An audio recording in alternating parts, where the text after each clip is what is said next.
ಈ ರಾಜ್ಯದ ಮುಖ್ಯಮಂತ್ರಿಗಳನ್ನ ಕೇಳ್ತೀನಿ ನಾನು, ನಿಮ್ಮ ಹತ್ರ ಎಷ್ಟು ಆಸ್ತಿ ಇದೆಯಪ್ಪ? ನಿಮ್ಮ ಹತ್ರ ನಿಮ್ಮ ಕುಟುಂಬದಲ್ಲಿದ್ದ ಮಕ್ಕಳಿಗೆ ಎಷ್ಟು ಆಸ್ತಿ ಇದೆ? ಇವತ್ತು BDAದಲ್ಲಿ ಯಾರನ್ನ ಸೈಟ್ ಖರೀದಿ ಮಾಡಿದ್ರೆ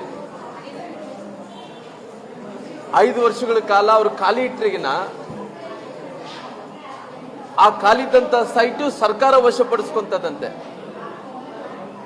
ಬಡವರು ಇವತ್ತು ಎಲ್ಲೋ ರಿಟೈರ್ಡ್ ಆದಂತವರು ಅವರೊಂದು ಜಾಗವನ್ನು ಖರೀದಿ ಮಾಡಿರ್ತಾರ, BDAಯಲ್ಲಿ ಇನ್ನೊಂದು ಕಡೆ ಖರೀದಿ ಮಾಡಿರ್ತಾರ.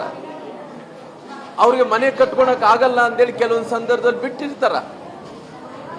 ಇವತ್ತು ಯಾರೋ ಬಡವರು ಯಾವ್ದನ್ನೊಂದು ಸೈಟ್ ಖರೀದಿ ಮಾಡಿರ್ತಾರ, ಮನೆ ಕಟ್ಕೊಳಕ್ ಆಗಲ್ಲ ಅಂತೇಳಿ ಬಿಟ್ಟಿರ್ತಾರ.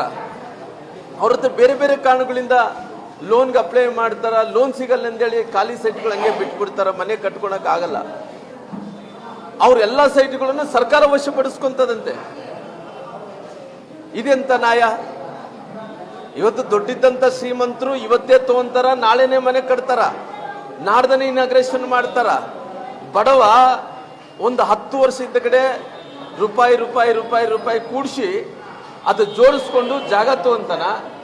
ಜಾಗ ತಗೊಂಡ ನಂತರ ಮನೆ ಕಟ್ಟಬೇಕಾದ್ರೆ ಹತ್ತತ್ರ 20-30 ವರ್ಷ ಬೇಕಾಗುತ್ತೆ ಮನೆ ಕಟ್ಟಬೇಕಾದ್ರೆ. ಅಂತ ಮನೆಯನ್ನು ವಶಪಡಿಸ್ಕೊಂಡಂತ ಕೆಲಸ ಇವತ್ತು ಸರ್ಕಾರ ಮಾಡ್ತಾ ಇದಂತೆ.